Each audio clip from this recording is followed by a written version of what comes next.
28 серпня продовжує роботу.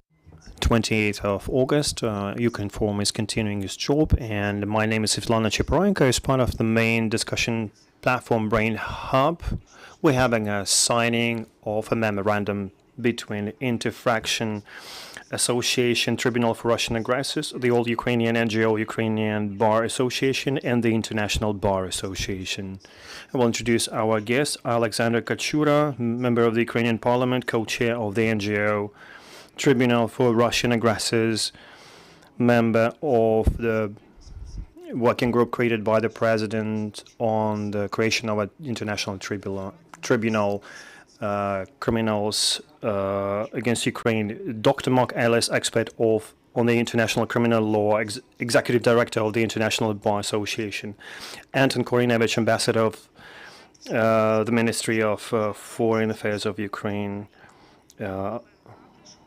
Oleg Havrysh, chief consultant of the organizational department under the cabinet of the head of the president's office. Alexander, tell us please about what the work group is engaged in, the work group that was created by the president on the creation of the International Tribunal, and what the group is doing and how it's related with the signing of the memorandum that happens today, and why this particular event is important for Ukraine. Hello, greetings to everyone. Since the first days of the full-scale invasion to Ukraine, when people gave us only 3 days, this was the time when we started discussing the creation of the special tribunal for crimes committed against our country, our nation.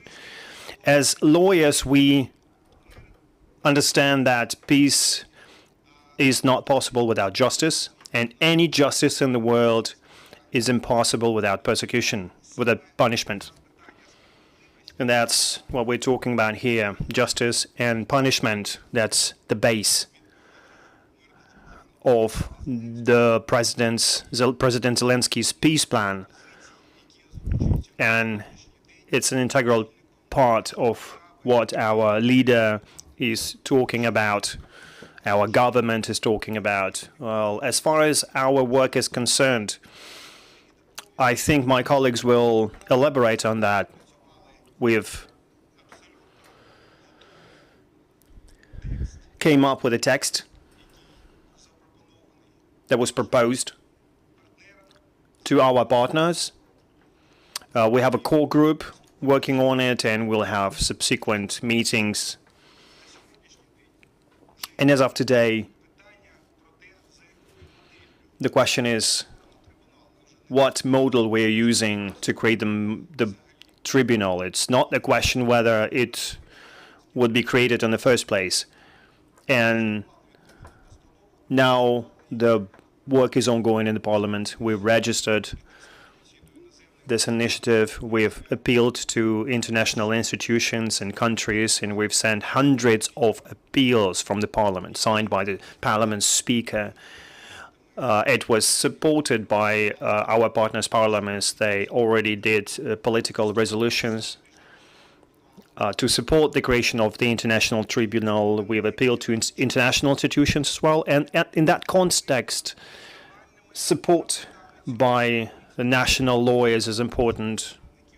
Experts like association, the National Bar Association, I think it's one of the most influential organization here, and the International Bar Association that was created back in 1947. It has offices in London, Washington, Seoul, and other cities. It has 80,000 of lawyers, judges, international experts that represent more than 200 bar associations. And the main thing, since 1947, the International Bar Association has a special consultative status under the UN General Assembly. And it's pretty helpful for Ukraine because this influential organization that should support the creation of the International Tribunal through the General Assembly. So it should be international tribunal, that's the key word, and no other internationalized tribunals are possible. And we talked about that on the international conference. It's a part of the communique that was based on the results of our international conference. And the head of the International Bar Association, Mark Ellis, is a head of the advisory council in international tribunals under UN, and that's a great honor to have him here. Now we can have a discussion on that level and have support by Dr. Ellis, who was actually a legal advisor in different commissions like International Commission in Kosovo. He participated in the creation of Serbia Tribunal in war crimes. He participated in a prosecution process against Saddam Hussein that's quite critical for our country right now. And we will sign this memorandum, which is the first in its kind in history, to join efforts of hundreds of thousands of Ukrainian and international lawyers in advocacy of the creation of international tribunal to prosecute those who committed aggression against our country. And we count on both official, governmental, and unofficial support, international organizations, and their consultative bodies are headed by people like Mr. Ellis and other lawyers, and we need to join our efforts to sign this memorandum, where we need to have an end product to make sure that the tribunal is created and the criminals are punished. If we have tribunal, we will have victory. Thank you, Alexander. What is needed for the tribunal for Putin takes place, and what is your contribution to this process? Well, first, let me thank you for the invitation to be here. I arrived this morning. This is my third trip to Ukraine since the war started. And that hopefully is an indication to Ukraine that the International Bar Association is steadfast in supporting Ukraine against the aggression from Russia. We have been adamant since Russia invaded Ukraine that this is a violation of the most sacred principle of international law, and that accountability must be assured against those who have not only committed war crimes during the war, but those who are in the top positions of deciding, who have control over decisions on the invasion itself. And that, at the very top of that level, is Mr. Putin himself.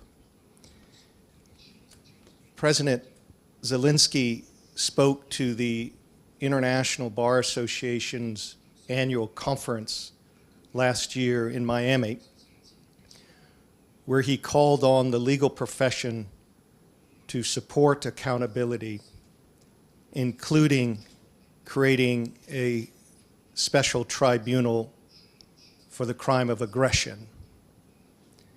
We took that request seriously because of our admiration for President Zelensky, our respect for all Ukrainians, and our belief that international law must be upheld. And because of that, this year, the International Bar Association's governing council, that includes over 200 bar associations from throughout the world and the top lawyers from out the world, unanimously passed a resolution indicating our support for the creation of an international special tribunal for the crime of aggression. I'm not certain I remember at any time in the history of the IBA where a council of diverse thoughts and opinions came together and unanimously approved a resolution of this magnitude.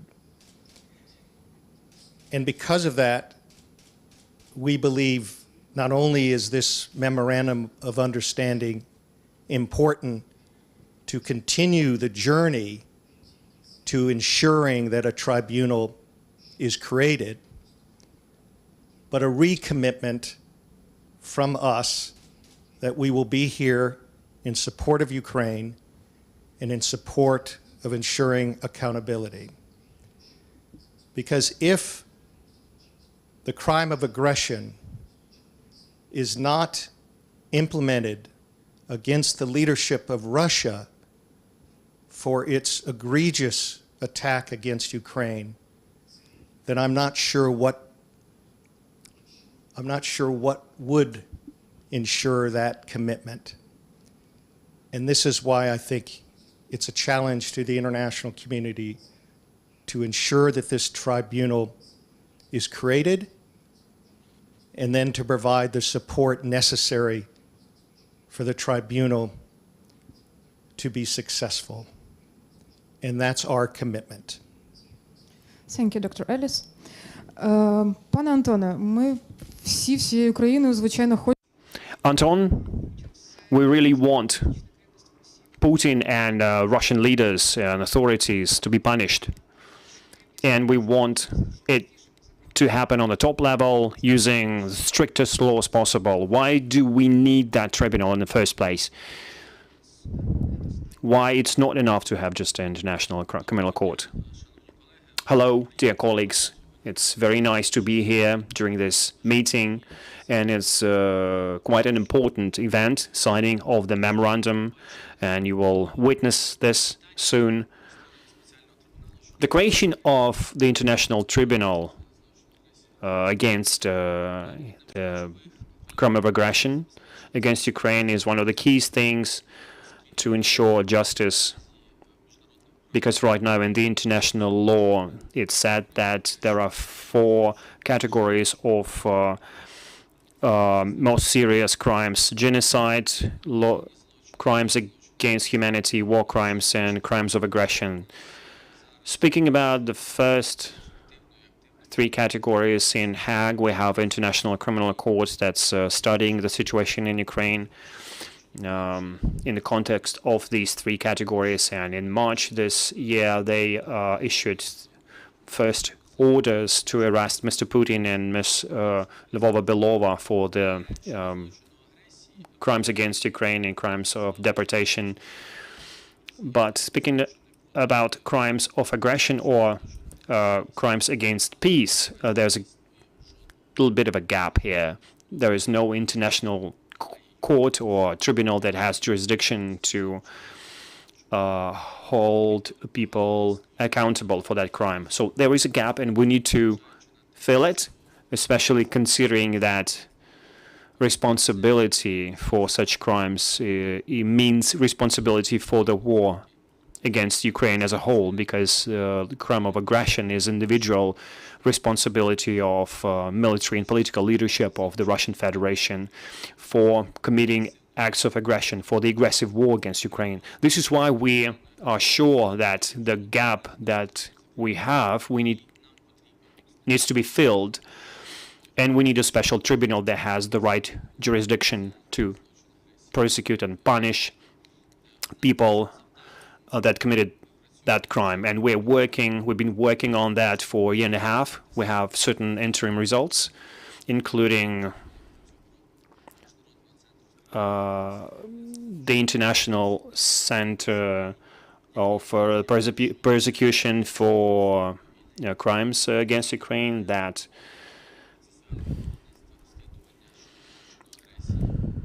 investigates the crimes of aggression. That's what our partners called history in the making. We're creating history.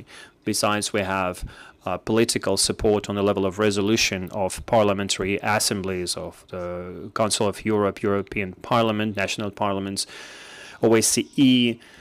So the work is ongoing to make sure we create this special tribunal, and we're sure that its creation and functioning is not just important for Ukraine in order to hold Russian leaders responsible, but also for the international law, because I absolutely agree what Dr. Mark Ellis said. If we don't hold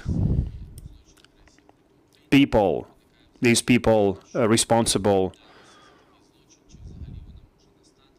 well, can we even do it in general in the international law? But it's also important that leading bar associations support us, both international and national. So lawyers all around the world support the creation of the International Tribunal. They understand the value of it,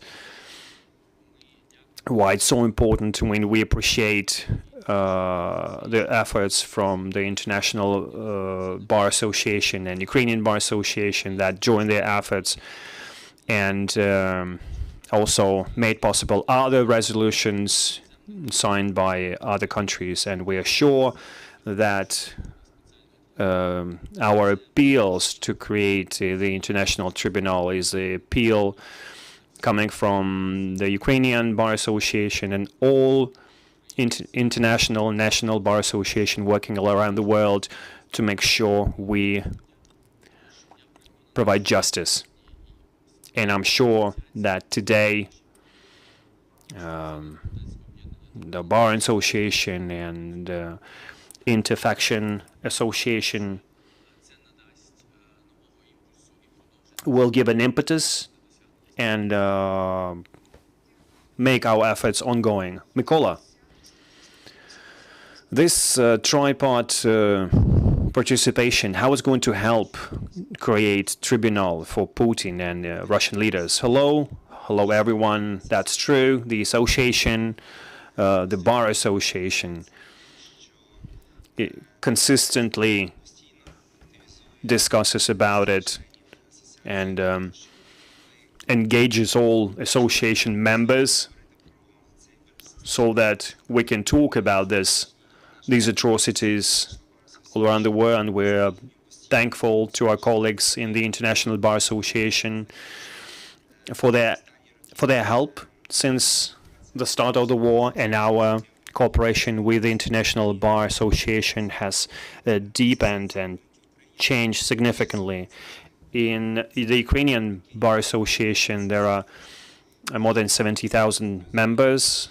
All of them are professional lawyers, and we do understand that today we need to take a commitment to invest our intellect, our skills into fulfilling this complex task, the creation of the International Tribunal.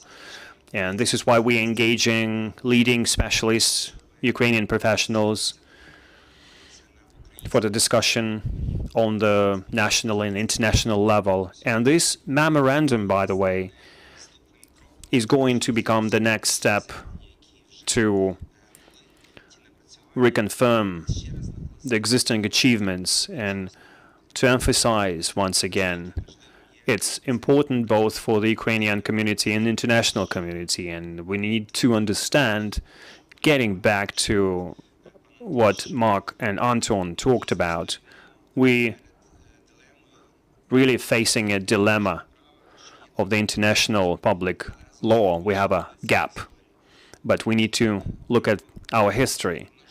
The international law has been changing. It's pretty new, actually, and it shouldn't terrify us.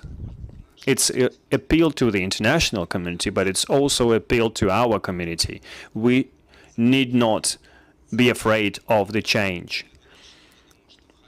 Because of the war, we need to push the world towards the change. But this change is going to help. and we need that tribunal. We need a tribunal that will create a new legal framework to make sure it doesn't happen again. And we should prevent the international law from dying.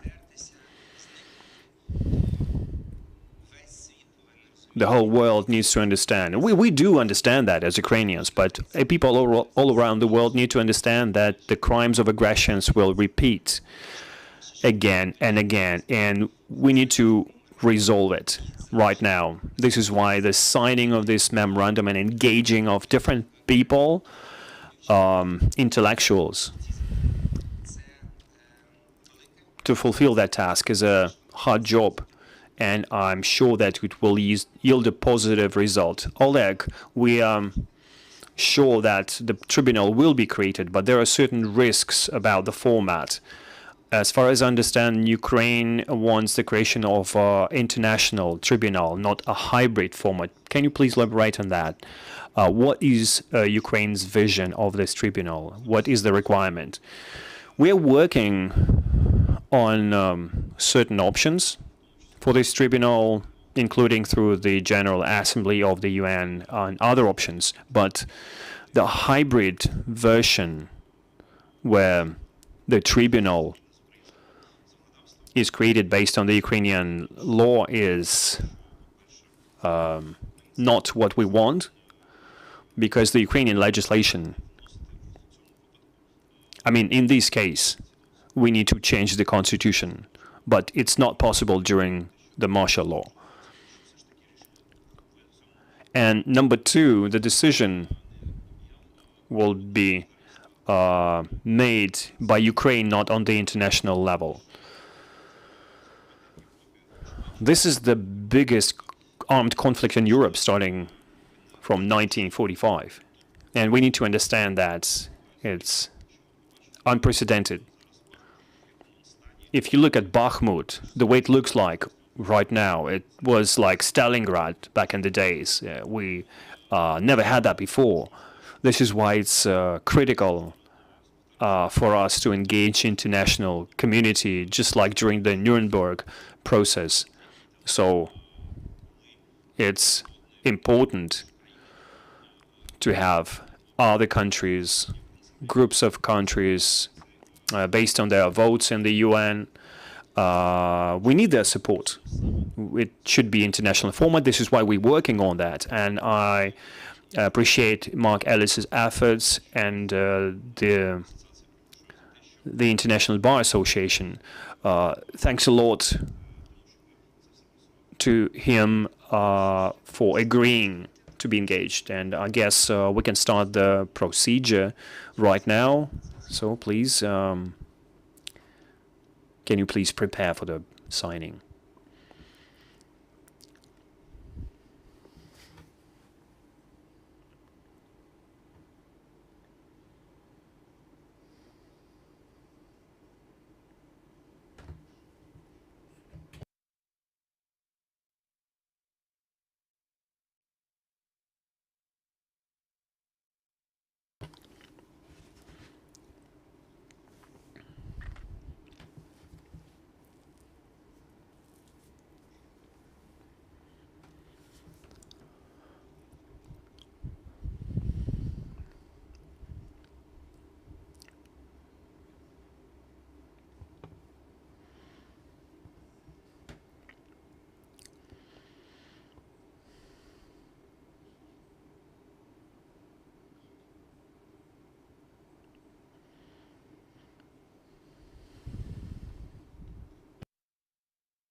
I was the first to get the one signed by everyone. That's a good sign. Well, we hope that today's event, we will make this day closer when we will create a tribunal against Russian leaders that are responsible for destroying Ukrainian cities and killing Ukrainian citizens. So we can start a Q&A session. Do we have any questions? If we don't have questions, you can sum it up for today, please. Yeah, thank you. very much for your participation. Actually, just like my colleague said, it's a great step forward. We reconfirm our success, our achievements, and also the plans for the future. So I guess together with Mark Ellis, we will approve a plan how this army of lawyers all around the world will communicate even more actively. They can lobby the creation of this tribunal against Putin and his minions, with a close cooperation with our lawyers, with the parliament, with the office of Ukrainian president, with the Ministry of Foreign Affairs and the whole Ukrainian nation, and the international community, those who consider themselves the free world. Because it's really, if we don't do it now, if we don't create this international tribunal, all potential aggressors around the world watch this closely, watch how this situation will unfold. And it's in the best interests of our women, children killed by Russian missiles. There's a lot at stake. What can stop the conflict? The day that we can call a victory is the day where these people will be held responsible. Please stay with us, watch the news, and see you tomorrow. Glory to Ukraine.